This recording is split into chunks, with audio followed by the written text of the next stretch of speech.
ಈಗ ಮೊದಲ ಸುದ್ದಿ ಕಡೆಗೆ ಹೋಗೋಣ. ಬಹಳ ಮುಖ್ಯವಾಗಿ ಧರ್ಮಸ್ಥಳದಲ್ಲಿ ಆಗಿರಬಹುದಾಗಿರ್ತಕ್ಕಂತಹ ಶವಗಳನ್ನು ಹೂತಿಟ್ಟಿರ್ತಕ್ಕಂತಹ ಪ್ರಕರಣ, ನೂರಾರು ಶವಗಳನ್ನು ಹೂತಿಟ್ಟಿಕೊಂಡು ಸಂಪೂರ್ಣವಾಗಿ ತನ್ನ ಮುಖವನ್ನು ಕೂಡ ಕವರ್ ಮಾಡಿಕೊಂಡು ಏನು ನ್ಯಾಯಾಲಯಕ್ಕೆ ಬಂದು ಹೇಳಿಕೆಯನ್ನು ದಾಖಲಿಸಿರ್ತಕ್ಕಂತಹ ವ್ಯಕ್ತಿ ನೀಡಿರುವಂತಹ ಹೇಳಿಕೆ ಮತ್ತು ಅದರ ಸುತ್ತಲೂ ಶುರುವಾಗಿರುವ ಚರ್ಚೆ, ಒತ್ತಾಯ, ಆ ಮೂಲಕವಾಗಿ ಮುಖ್ಯಮಂತ್ರಿಯವರ ಮೇಲೆ ಬೀಳ್ತಾ ಇರುವಂತಹ ಒತ್ತಡ, ಅದೆಲ್ಲದರ ಬಗ್ಗಿನ ವರದಿಯನ್ನು ತೋರಿಸ್ತೀವಿ. ಬೆಳ್ತಂಗಡಿ ಸ್ಟೇಷನ್ಗೆ ಹೋಗಿ ಕೇಳಿದವಾಗ ಮಿಸ್ಸಿಂಗ್ ಆಗಿದ್ರೆ ನೀವು ಹೋಗಮ್ಮ, ಯಾವನ ಜೊತೆಗೆ ಹೋಗಿರ್ಬೋದು ಹೇಳಿ ನನ್ನ ಕಳಿಸಿದ್ರು. ಒಂದು SIT ಮಾಡಿ ಒಬ್ಬ ಸುಪ್ರೀಂ ಕೋರ್ಟ್ ಜಡ್ಜ್ನ ನೇಮಿಸಬೇಕಾಗುತ್ತೆ. ಸರ್ಕಾರ ಇದರಲ್ಲಿ ತ್ವರಿತವಾಗಿ ಕ್ರಮವನ್ನು ಜರುಗಿಸಬೇಕು. ಧರ್ಮಸ್ಥಳದ ಕಾಡಿನಲ್ಲಿ ಹೂತು ಹೋಗಿರುವ ರಹಸ್ಯ ಬಯಲಾಗುತ್ತೆ. ಅದೆಷ್ಟೋ ಅಮಾಯಕರ ಶವಗಳನ್ನ ನಿಜಕ್ಕೂ ಹೂತು ಹಾಕಿದ್ದಾರೆ. ಕಾಡಿನಲ್ಲಿ ಶವಗಳನ್ನು ಹೂತು ಹಾಕಲಾಗಿದೆ ಎಂಬ ಬಲವಾದ ಆರೋಪಕ್ಕೆ ಸಂಬಂಧಿಸಿದಂತೆ ಇನ್ನಾದರೂ ಸರ್ಕಾರ ದೃಢ ನಿರ್ಧಾರ ಮಾಡಿ SIT ತನಿಖೆ ಮಾಡುತ್ತಾ ಎಂಬೆಲ್ಲ ಕುತೂಹಲ ಇದೀಗ ಎದ್ದಿದೆ. ಮೊನ್ನೆ ಬೆಳ್ತಂಗಡಿ ಕೋರ್ಟ್ಗೆ ಹೈ ಸೆಕ್ಯುರಿಟಿ ಜೊತೆ ಬಂದಿದ್ದ ಆ ವ್ಯಕ್ತಿ ಅದೆಷ್ಟೋ ಶವಗಳನ್ನು ತಾನೇ ಹೂತು ಹಾಕಿದ್ದೇನೆ ಎಂದು ಹೇಳಿಕೆ ದಾಖಲಿಸಿದ್ದರು. ಇದೀಗ ಅದೊಂದೇ ಹೇಳಿಕೆ ಮೇಲೆಯೇ ಸರ್ಕಾರದ ಮೇಲೆ ಒತ್ತಡಗಳು ಹೆಚ್ಚಾಗಿವೆ. ಮುಖ್ಯಮಂತ್ರಿಗಳು ನಾನು ತಿಳ್ಕೊಂಡಿದ್ದೀನಿ, ಈ ವಿಚಾರವನ್ನು ಗಂಭೀರವಾಗಿ ಗಮನಕ್ಕೆ ತೆಗೆದುಕೊಂಡು SITನ ರಚನೆ ಮಾಡ್ತಾರೆ. ಉಚ್ಚ ನ್ಯಾಯಾಲಯದ ನಿವೃತ್ತ ನ್ಯಾಯಮೂರ್ತಿ ಆಗಲಿ ಅಥವಾ ಸರ್ವೋಚ್ಚ ನ್ಯಾಯಾಲಯದ ನಿವೃತ್ತ ನ್ಯಾಯಮೂರ್ತಿ ಆಗಲಿ ಮಾಡ್ತಾರೆ. ಭಾಳ ಪ್ರಾಮುಖ್ಯವಾಗಿರ್ತಕ್ಕಂಥ ಪುರಾವೆ ಅದು. ಅದರ ಜೊತೆಗೆ ಇನ್ನೂ ಬೇರೆ ಬೇರೆ ಎವಿಡೆನ್ಸ್ಗಳು, ಪುರಾವೆಗಳನ್ನು ಅವರು ಕಲೆಕ್ಟ್ ಮಾಡಬೇಕಾಗುತ್ತೆ. SIT ಅವರು ಸಾಕ್ಷಿಗಳು ಮುಂದೆ ಬರ್ಬೋದು, ಬೇರೆ ಸಾಕ್ಷಿಗಳು. ಧರ್ಮಸ್ಥಳದಲ್ಲಿ ಹೂತಿಡಲಾಗಿದೆ ಎನ್ನಲಾದ ಶವಗಳ ರಹಸ್ಯ ಭೇದಿಸಲು ಇದೇ ಸದಾವಕಾಶ ಎಂಬ ಆಗ್ರಹ ಈಗ ಜೋರಾಗಿದೆ. ಸಾಕ್ಷಿ ದೂರುದಾರನೇ ಎಲ್ಲವನ್ನೂ ಹೇಳುತ್ತಿರುವಾಗಲೇ ಸರ್ಕಾರ ತನಿಖೆ ಮಾಡುವುದು ಸೂಕ್ತ ಎಂಬ ಆಗ್ರಹ ಕೇಳಿಬಂದಿದೆ. ಧರ್ಮಸ್ಥಳದಲ್ಲಿ ಹೆಣಗಳನ್ನ ಹೂತಿಟ್ಟ ಬಗ್ಗೆ ತನಿಖೆಗೆ ಸುಪ್ರೀಂ ಕೋರ್ಟ್ನ ನಿವೃತ್ತ ನ್ಯಾಯಮೂರ್ತಿ ಗೋಪಾಲ್ ಗೌಡ ಆಗ್ರಹಿಸಿದ್ದಾರೆ. ಧರ್ಮಸ್ಥಳ ಸಾವುಗಳ ಬಗ್ಗೆ ಪ್ರತ್ಯಕ್ಷದರ್ಶಿಯೇ ಕೇಸ್ ಹಾಕಿದ್ದಾರೆ. ದೂರು ದಾಖಲಾಗಿದ್ದರೂ ಇಲ್ಲಿವರೆಗೆ ಯಾವುದೇ ಬೆಳವಣಿಗೆ ಆಗಿಲ್ಲ. ಬಹುಮುಖ್ಯವಾಗಿ ಸಾಕ್ಷಿದಾರರನ್ನ ಬೆದರಿಸುವ ಕೆಲಸ ಆಗ್ತಿದೆ ಎಂದು ಗೋಪಾಲ್ ಗೌಡ ಆರೋಪಿಸಿದ್ದಾರೆ. ಇಡೀ ಪ್ರಕರಣದಲ್ಲಿ ಪ್ರಭಾವಿಗಳ ಕೈವಾಡವಿದ್ದು ಎಲ್ಲರಿಗೂ ಜೀವ ಭಯವಿದೆ. ಹೀಗಾಗಿ ಸಾಕ್ಷಿದಾರನಿಗೆ ಏನೂ ಆಗದಂತೆ ಸರ್ಕಾರ ಭದ್ರತೆ ನೀಡಬೇಕೆಂದು ಕೇಳಿದ್ದಾರೆ. ಸರ್ಕಾರ ಈ ಕೂಡಲೇ SIT ರಚನೆ ಮಾಡಿ ತನಿಖೆ ಮಾಡಿಸಿ ತಪ್ಪಿತಸ್ಥರ ವಿರುದ್ಧ ಕ್ರಮ ಆಗಬೇಕು ಎಂದು ಆಗ್ರಹಿಸಿದ್ದಾರೆ. SIT ಕೂಡ DG ಮಟ್ಟದ ಪೊಲೀಸ್ ಅಧಿಕಾರಿ ಅಥವಾ ನಿವೃತ್ತ ಜಡ್ಜ್ ನೇತೃತ್ವದಲ್ಲೇ ಆಗಬೇಕು. ಹೂತಿಟ್ಟ ಶವ ಹೊರತೆಗೆದು FSL ಮೂಲಕ ಪತ್ತೆ ಹಚ್ಚಬೇಕು. ತನಿಖೆಯ ಸಂಪೂರ್ಣ ವಿಡಿಯೋ ರೆಕಾರ್ಡಿಂಗ್ ಮಾಡಬೇಕು. ಅಪರಾಧಗಳಲ್ಲಿ ಭಾಗಿಯಾದವರನ್ನ ವಿಚಾರಣೆ ಮಾಡಬೇಕು. ಹಾಗೆ ಎಂಥ ಪ್ರಭಾವವಿದ್ದರೂ ಅದನ್ನ ಲೆಕ್ಕಿಸದೆ ತಕ್ಷಣ ಬಂಧಿಸಿ ವಿಚಾರಣೆ ಮಾಡಲು ಗೋಪಾಲ್ ಗೌಡರು ಆಗ್ರಹಿಸಿದ್ದಾರೆ. ಭಾಳ ಪ್ರಾಮುಖ್ಯವಾಗಿರ್ತಕ್ಕಂಥ ಪುರಾವೆ ಅದು. ಅದರ ಜೊತೆಗೆ ಇನ್ನೂ ಬೇರೆ ಬೇರೆ ಎವಿಡೆನ್ಸ್ಗಳು, ಪುರಾವೆಗಳನ್ನು ಅವರು ಕಲೆಕ್ಟ್ ಮಾಡಬೇಕಾಗುತ್ತೆ. SIT ಅವರು ಸಾಕ್ಷಿಗಳು ಮುಂದೆ ಬರ್ಬೋದು, ಬೇರೆ ಸಾಕ್ಷಿಗಳು. ಮತ್ತು ಇದನ್ನ ಸಾಕ್ಷಿಯಾಗಿ ಮಾಡ್ತಾರೋ ಅಪ್ರೂವರಾಗಿ ಮಾಡ್ತಾರೋ ಅದು ತನಿಖಾಧಿಕಾರಿಗಳಿಗೆ ಬಿಟ್ಟಿರ್ತಕ್ಕಂಥ ವಿಷಯ. ಇನ್ನು ಮುಂದೆ ಸರ್ಕಮ್ಸ್ಟೆನ್ಷಿಯಲ್ ಎವಿಡೆನ್ಸು ಕೂಡ ಅದು ಕಲೆಕ್ಟ್ ಮಾಡ್ತಕ್ಕಂಥದ್ದು ಆಗ್ತದೆ. ತನಿಖೆ ಸರಿಯಾದ ರೀತಿಯಲ್ಲಿ, ಸರಿಯಾದ ದಿಕ್ಕಿನಲ್ಲಿ ನಡೆದರೆ ಎಲ್ಲ ವಿಚಾರಗಳನ್ನೆಲ್ಲ, ಪುರಾವೆಗಳನ್ನೆಲ್ಲ ಶೇಖರಣೆ ಮಾಡಿ charge sheet hockey special investigation team must be constituted consisting of the honest and able officers who are plenty in our state.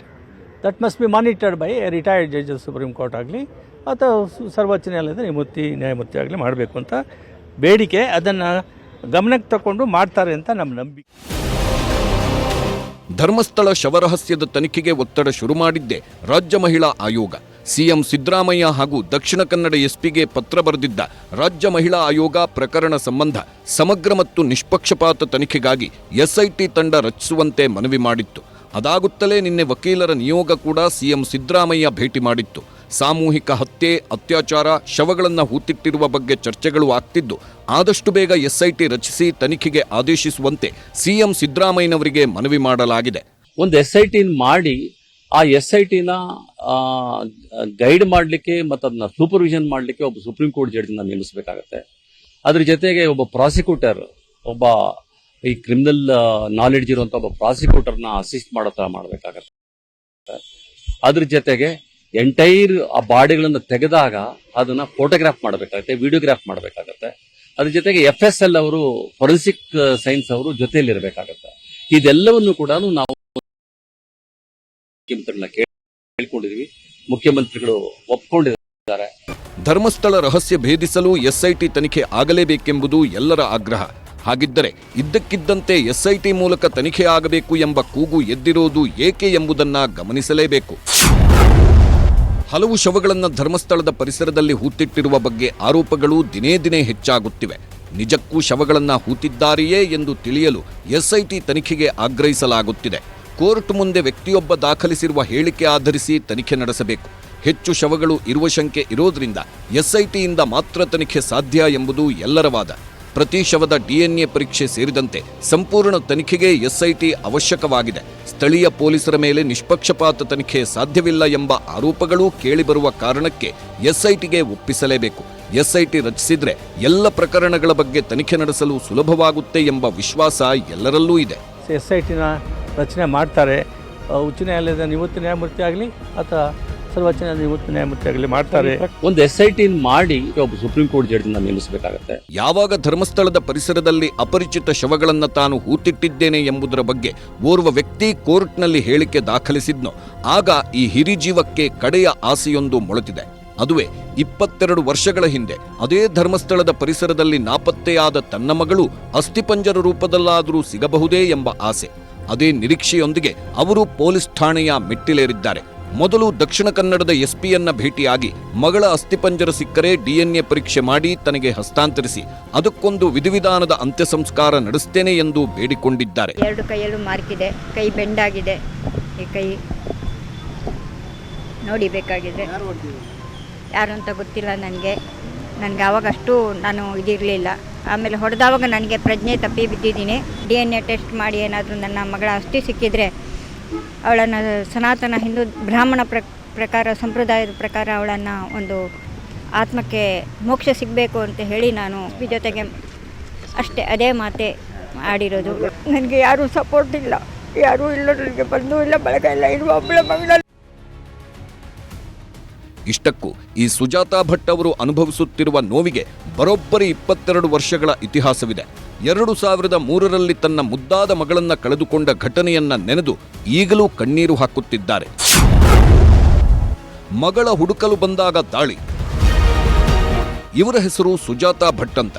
ಕೋಲ್ಕತ್ತಾದಲ್ಲಿ CBIನ ಸ್ಟೆನೋ ಆಗಿ ಕೆಲಸ ಮಾಡುತ್ತಿದ್ರು. ಇವರ ಮಗಳೇ ಅನನ್ಯಾ ಭಟ್. 2003ರಲ್ಲಿ ಉಡುಪಿಯ ಮಣಿಪಾಲದಲ್ಲಿ MBBS ವ್ಯಾಸಂಗ ಮಾಡುತ್ತಿದ್ದ ಅನನ್ಯಾ ಭಟ್ ತನ್ನ ಸ್ನೇಹಿತರ ಜೊತೆ ಧರ್ಮಸ್ಥಳಕ್ಕೆ ಬಂದಿದ್ದಳು. ಈ ವೇಳೆ ಅದೇನಾಯ್ತೋ ಗೊತ್ತಿಲ್ಲ, ಇದ್ದಕ್ಕಿದ್ದಂತೆ ದಿಢೀರಂತ ನಾಪತ್ತೆಯಾಗಿದ್ದಳು. ಹೆತ್ತವಳಿಗೆ ಈ ವಿಷಯ ಗೊತ್ತಾಗಿ ಧರ್ಮಸ್ಥಳಕ್ಕೆ ಬರೋದ್ರೊಳಗೆ 3 ದಿನವೇ ಆಗೋಗಿತ್ತು. ಮಗಳ ಬಗ್ಗೆ ವಿಚಾರಿಸಿದ್ರೆ ಯಾರೊಬ್ಬರಿಗೂ ಗೊತ್ತಿರಲಿಲ್ಲ. ಜೊತೆಗಿದ್ದ ಸ್ನೇಹಿತೆಯರ ಬಳಿಯೂ ಯಾವುದೇ ಉತ್ತರ ಇರಲಿಲ್ಲ. ಕೊನೆಗೆ ಧರ್ಮಸ್ಥಳದಲ್ಲಿ ಪೊಲೀಸ್ ಠಾಣೆಗೆ ದೂರು ಕೊಡುವುದಕ್ಕೆ ಹೋದಾಗ ಉಡಾಫೆಯ ಉತ್ತರ ಕೊಟ್ಟು ಕಳಿಸಿದ್ರಂತೆ. ಹೀಗಾಗಿ ಧರ್ಮಸ್ಥಳದಲ್ಲೇ ಅಲೆದಾಡುತ್ತಿದ್ದವರನ್ನ ನೋಡಿದ ಕೆಲವು ಅನಾಮಿಕರು ನಿಮ್ಮ ಮಗಳನ್ನ ತೋರಿಸ್ತೀವಿ ಅಂತ ಕರ್ಕೊಂಡು ಹೋಗಿದ್ರಂತೆ. ನಂತರ ಇಡೀ ದಿನ ಕತ್ತಲ ಕೋಣೆಯಲ್ಲಿ ಕೂಡಿ ಹಾಕಿ ಕೊಡಬಾರದ ಚಿತ್ರಹಿಂಸೆ ಕೊಟ್ಟಿದ್ರಂತೆ. ನನ್ನ ಮಗಳು ಕಾಣೆಯಾಗಿದ್ದು 2003ರಲ್ಲಿ. ನಾನು ಕೋಲ್ಕತ್ತಾದಲ್ಲಿ ಡ್ಯೂಟಿಯಲ್ಲಿದ್ದೆ. ಅಲ್ಲಿಂದ ವಾಪಸ್ ಬರಬೇಕಾಗಿದ್ದರೆ 2 ಡೇಸ್ ಆಗಿತ್ತು. ಅಲ್ಲಿಂದ ಬಂದ ಮೇಲೆ ಅವಳನ್ನು ಹುಡುಕಿದವಾಗ ಅವಳು ಸಿಗಲಿಲ್ಲ. ಬೆಳ್ತಂಗಡಿ ಸ್ಟೇಷನ್ಗೆ ಹೋಗಿ ಕೇಳಿದವಾಗ ಆವಾಗ ಧರ್ಮಸ್ಥಳ ಸ್ಟೇಷನ್ ಇರಲಿಲ್ಲ, ಬೆಳ್ತಂಗಡಿ ಸ್ಟೇಷನ್ ಇದ್ದಿದ್ದು. ಆವಾಗ ಕೇಳಿದವಾಗ ಹೇಳಿದರು, ನಮಗೇನು ಮಿಸ್ಸಿಂಗ್ ಆಗಿದ್ದರೆ ನೀವು ಹುಡ್ಕೋ ಹೋಗಮ್ಮ, ಯಾವನ ಜೊತೆಗೆ ಹೋಗಿರ್ಬೋದು, ಹುಡ್ಕಮ್ಮ, ನಮಗೇನು ಅದೇ ಕೆಲಸನಾ ಅಂತ ಹೇಳಿ, ನಮಗೇನು ಬೇರೆ ಕೆಲಸ ಇಲ್ವಾ ಅಂತ ಹೇಳಿ ಸ್ವಲ್ಪ ಇದರಿಂದ ನನ್ನನ್ನು ಕಳಿಸಿದ್ರು.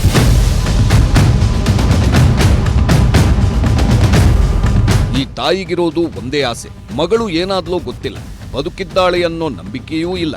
ಹೀಗಾಗಿ ಆಕೆಯ ಅಸ್ಥಿ ಏನಾದರೂ ಸಿಕ್ಕರೆ ಅದನ್ನಾದರೂ ಹುಡುಕಿ ಕೊಡಿ, ಬ್ರಾಹ್ಮಣ ಸಂಪ್ರದಾಯ ರೀತಿ ಅವಳಿಗೆ ಮೋಕ್ಷ ಕೊಡಿಸ್ತೀನಿ ಅಂತ ಕಣ್ಣೀರಿಡ್ತಿದ್ದಾರೆ.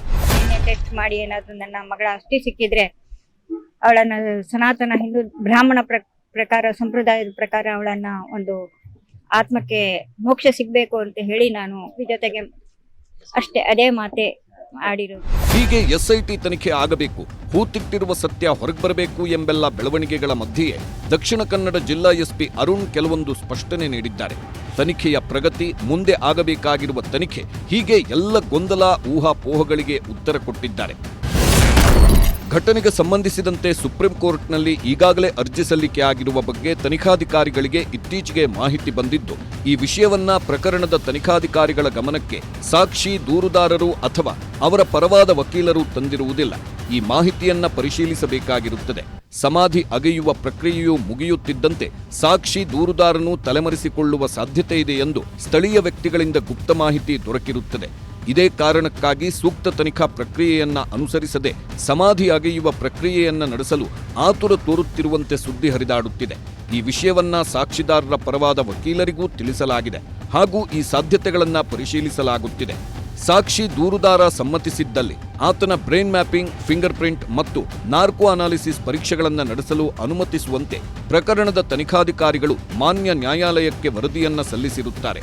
ಹಾಗೆ ತನಿಖಾಧಿಕಾರಿಯು ತನಿಖೆಯ ಯಾವ ಹಂತದಲ್ಲಿ ಸಮಾಧಿ ಅಗೆಯುವ ಪ್ರಕ್ರಿಯೆ ಸೂಕ್ತವೆಂದು ನಿರ್ಧರಿಸುತ್ತಾರೋ ಆಗ ಸೂಕ್ತ ಕಾನೂನು ಪ್ರಕ್ರಿಯೆ ಅನುಸರಿಸಿಕೊಂಡು ಸಮಾಧಿ ಅಗೆಯುವ ಪ್ರಕ್ರಿಯೆಯನ್ನ ನಡೆಸಲಾಗುವುದು ಎಂಬ ಸ್ಪಷ್ಟತೆ ಕೊಟ್ಟು ಇಡೀ ಕೇಸ್ಗೆ ಹೊಸ ಟ್ವಿಸ್ಟ್ ಕೊಟ್ಟಿದ್ದಾರೆ ದಕ್ಷಿಣ ಕನ್ನಡ ಎಸ್ಪಿ. ಹೀಗೆ ಇಡೀ ಪ್ರಕರಣಕ್ಕೆ ಸಂಬಂಧಿಸಿದಂತೆ ರಾಜ್ಯ ಸರ್ಕಾರದ ಮೇಲೆ ಸೂಕ್ತ ತನಿಖೆಗೆ ಆದೇಶಿಸುವಂತೆ ಒತ್ತಡ ಹೆಚ್ಚಾಗತೊಡಗಿದೆ. ಸಿದ್ದರಾಮಯ್ಯ ಅವರನ್ನ ಭೇಟಿಯಾದ ವಕೀಲರ ನಿಯೋಗ ಎಸ್ಐಟಿ ತನಿಖೆಗೆ ಒತ್ತಾಯಿಸಿದಾಗ ಪರಿಶೀಲಿಸುವ ಭರವಸೆ ಕೊಟ್ಟಿದ್ದಾರಂತೆ. ರಾಜ್ಯ ಸರ್ಕಾರ ತ್ವರಿತಗತಿಯಲ್ಲಿ ತನಿಖೆಗೆ ಆದೇಶ ಮಾಡಿದ್ರೆ ಮಾತ್ರ ಶವ ಹೂತಿಟ್ಟಿರುವುದು ನಿಜವೋ ಅಥವಾ ಸುಳ್ಳೋ ಎಂಬ ಬಗ್ಗೆ ಸತ್ಯ ಹೊರಬರಲಿದೆ. ಇಲ್ಲದೆ ಹೋದ್ರೆ ಜನರ ಮನಸ್ಸಲ್ಲಿ ಮೂಡಿರುವ ಅನುಮಾನಗಳನ್ನು ದೂರ ಮಾಡುವುದು ಕಷ್ಟ. Bureau report, news 18.